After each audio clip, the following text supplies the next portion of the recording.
મારું નામ છે પ્રકાશ વાયલુ, શહેર પ્રમુખ કોંગ્રેસ। અમારો પ્રશ્ન એવો છે કે આરટીઓ દ્વારા વારંવાર અમારે નાના અને મધ્યમ વર્ગના ગરીબ રિક્ષાવાળાઓને આ 4-5 દિવસથી બહુ હેરાન કરવામાં આવે છે। એટલે હેરાનનો મતલબ એવો છે કે જે સોમનાથ ટ્રસ્ટનું પ્રાઇવેટ પાર્કિંગ છે તેમાં અમે લોકો 30 રૂપિયા ચાર્જ આપીને પાર્કિંગ પણ કરીએ છીએ અને ત્યાંથી રોજગારી પણ મેળવીએ છીએ, છતાં પણ ત્યાં આવી અને આટલો વાર અમારી ગાડી ડિટેન કરવામાં આવે છે।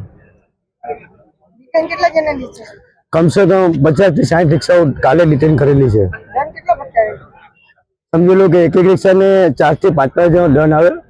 અને આવા નાના જે ગરીબ લોકો રિક્ષાવાળા છે અને આવડે ધંધો પણ ન કરતા હોય, રોજનો 400 થી 500 નું ગુજરાન ચલાવતા હોય, એટલે આવા 5000 દંડ અમે ના ભરી શકીએ। જે આ રિક્ષા પણ અમારું વાહન એક સેવાનું વાહન જ છે। એમાં અમે બહારથી યાત્રાઓ આવતા હોય તેને સારી રીતે સાચવી વ્યવસ્થાપૂર્ણ એને બધું સાઇટસીન ફરાવી અને સોમનાથ ટ્રસ્ટમાં જે ફ્રી નિઃશુલ્ક ભોજન છે તે ભોજન પણ કરાવીએ છીએ અને વ્યવસ્થિત ફરાવી અને પાછા એને રિટર્ન રેલવે સ્ટેશન અથવા બસ સ્ટેન્ડ પણ મૂકીએ છીએ।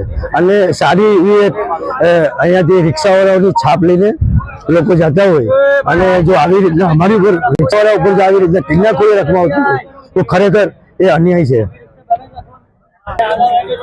આવેદન પત્રમાં એવું છે કે અમે લોકો આજે અત્યારે મીટિંગ કરશું જનરલ, અને પછી એક નિર્ણય લઈશું કે આવેદન પત્ર આપણે કલેક્ટરશ્રીને આપશું ને સુપરત કરશું।